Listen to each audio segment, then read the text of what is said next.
August 1990. London's financial world was shaken to its core. In the very city where billion-pound fortunes were made and lost in the blink of an eye, one man stood at the center of a scandal that would stain the reputation of Britain's corporate elite. His name was Gerald Ronson. A self-made tycoon with a personal fortune of nearly £500 million, Ronson wasn't expected to be in a courtroom that summer.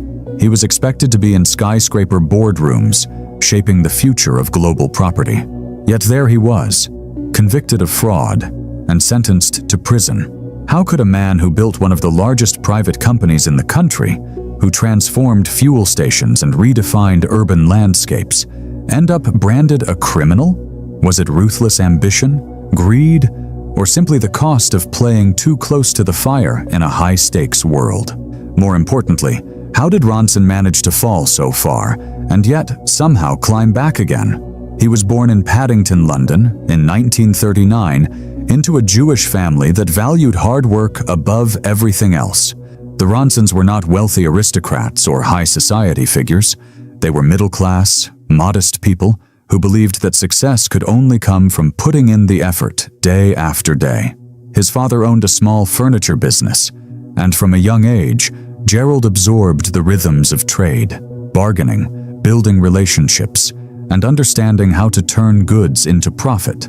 School was never where Gerald's heart lay. At just 15, he made a decision that would shock most families today. He walked away from formal education to join his father's business full-time. For many, leaving school so early would close the doors to big opportunities. But for Gerald, it was the beginning of everything. In the workshop and on the shop floor, he was not only learning how to sell furniture, but also how to read people, how to spot openings, and how to seize them without hesitation. These early years shaped the man he would become. Gerald was not satisfied with simply carrying on a family business. He thought bigger, much bigger. By the late 1950s, he had his eye on property, an industry far removed from furniture, but one that promised scale, wealth, and influence. Alongside his father and brothers, he co-founded Heron, a company that would soon change the face of British real estate. It was here that Gerald's natural ambition began to reveal itself. He wanted more than stability. He wanted growth. He wanted to take risks that others were too cautious to touch. In these formative years, the traits that defined him, confidence, drive, and an almost instinctive feel for the market, were already clear. From a middle-class boy working in a modest shop, Gerald Ronson was beginning the climb that would one day place him among the most powerful figures in British business. By the late 1950s, Gerald Ronson had already outgrown the limits of his father's small furniture business. With his family by his side, he set out to build something far greater.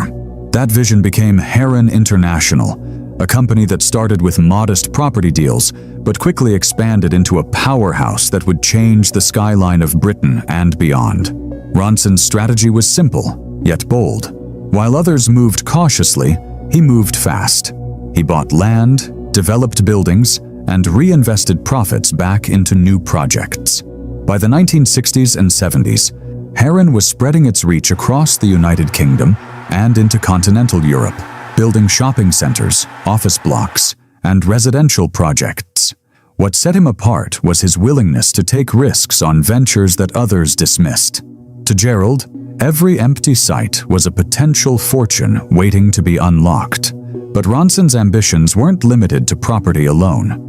In the 1960s, he spotted a gap in the market that would change the way millions of Britons lived their daily lives. Britain, at the time, still relied on traditional petrol stations, with attendants filling up cars for customers. Gerald Ronson brought something new: self-service petrol stations. It was an idea imported from America, but to British drivers, it was revolutionary. It cut costs, saved time, and gave customers a sense of control. What seemed like a small innovation turned out to be a masterstroke, cementing Ronson's reputation as a businessman who could see the future before others did. By the 1980s, the scale of Heron International was staggering. From a single family venture, it had grown into one of Britain's largest private companies. The firm's value soared past $1.5 billion, with projects not just in London, but across Europe and even into the United States. Gerald Ronson was no longer just another businessman. He was a symbol of bold entrepreneurship, a man whose name became synonymous with daring deals and rapid expansion. The media embraced this image. Newspapers and television portrayed him as one of the UK's most dynamic and fearless tycoons.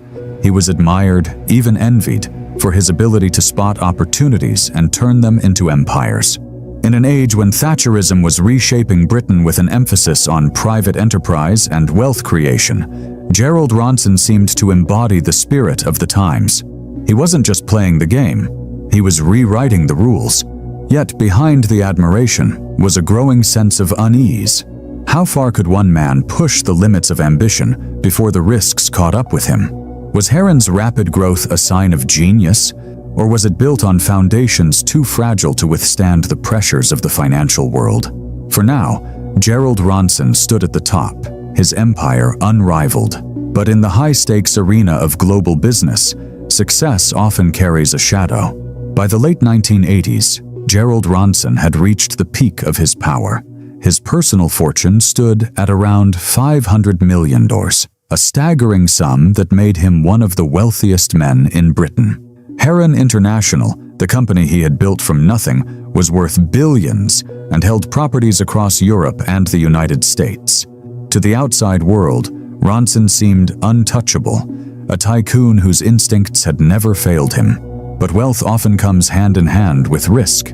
The empire Ronson built was not founded on caution, but on bold, high-stakes moves.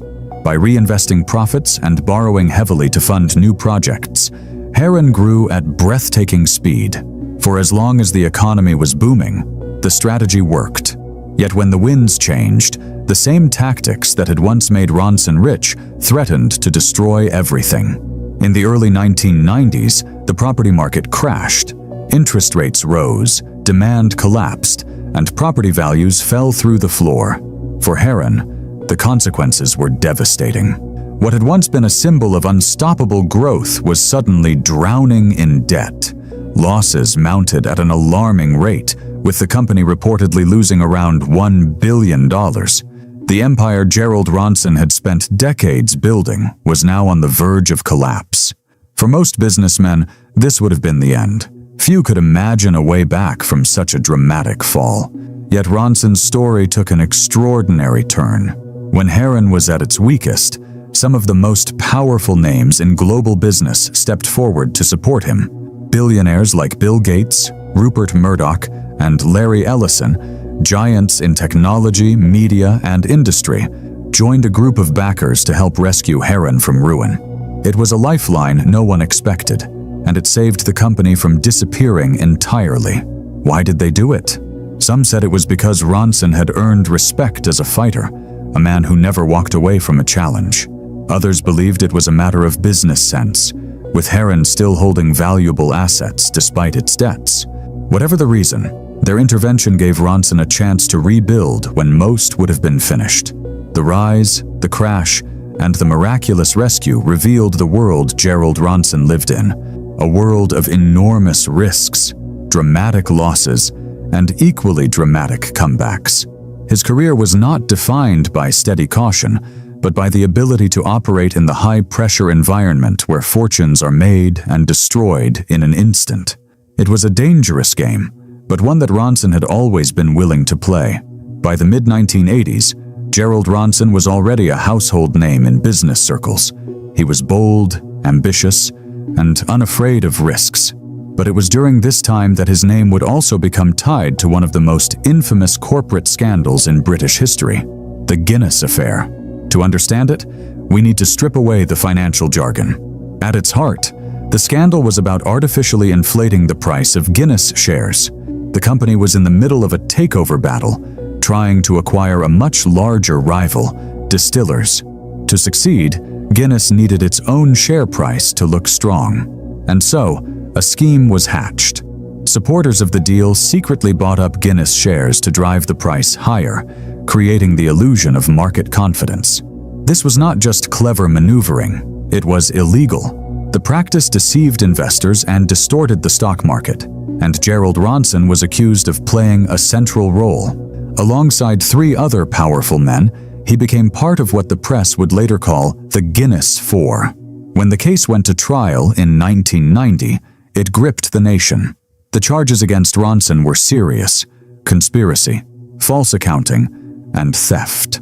For a man who had built his reputation on sharp instincts and daring business strategies, being painted as a fraudster was devastating. The courtroom became a stage where Ronson's future hung in the balance. The evidence was detailed and technical, but the conclusion was clear. Laws had been broken. In August 1990, the verdict was delivered. Gerald Ronson was convicted.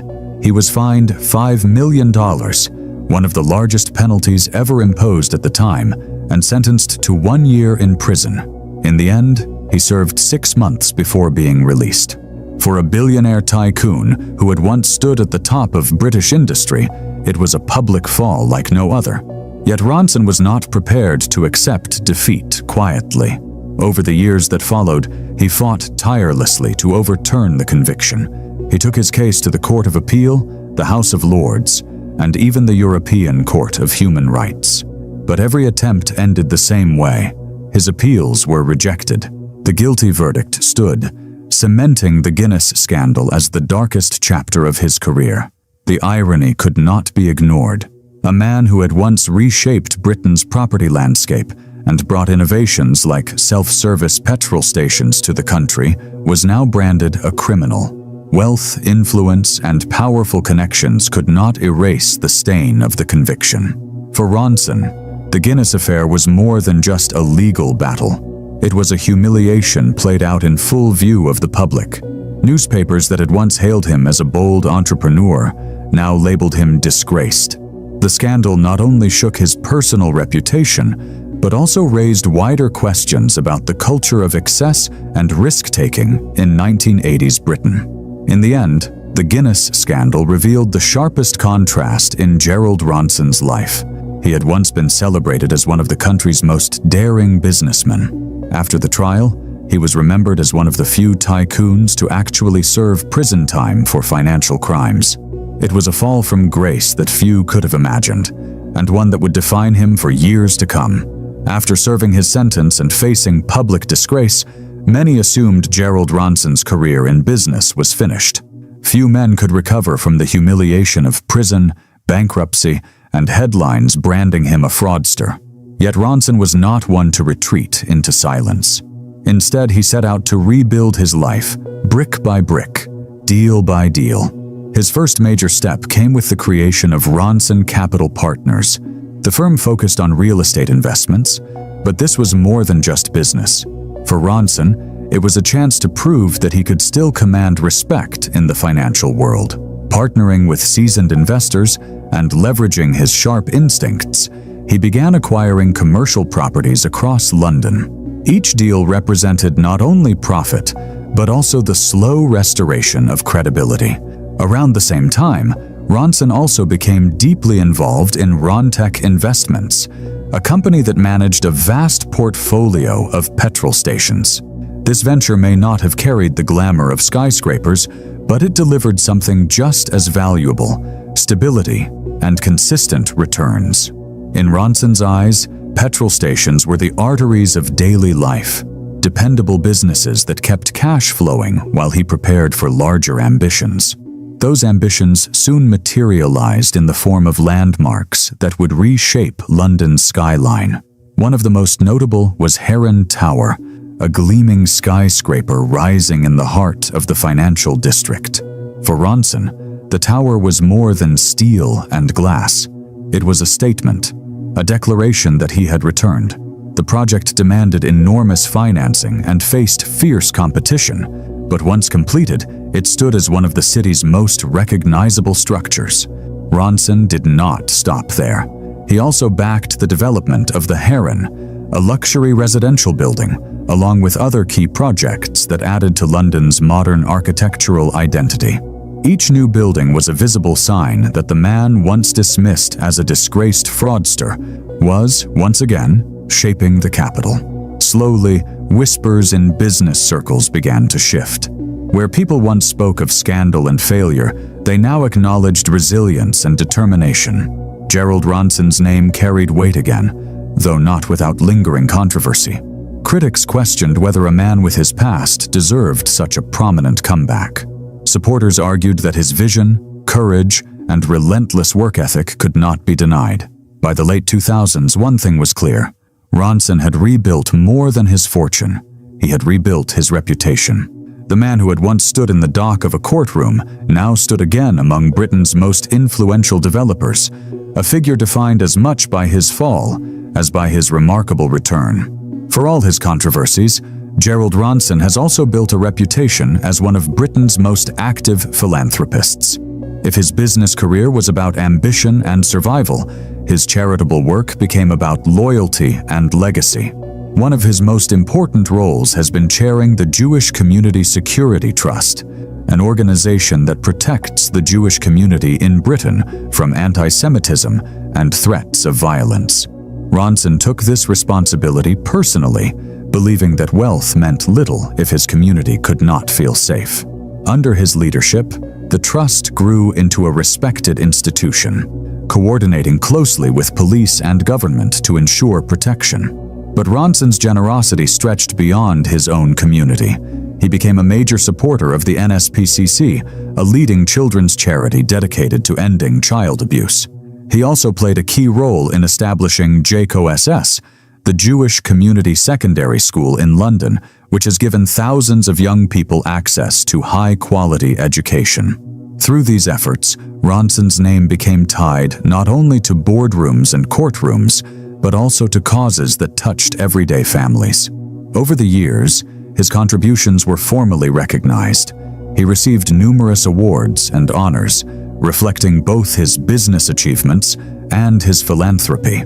Among the most distinguished was the Encomienda de Número of the Spanish Order of Civil Merit, granted for services that strengthened ties between communities.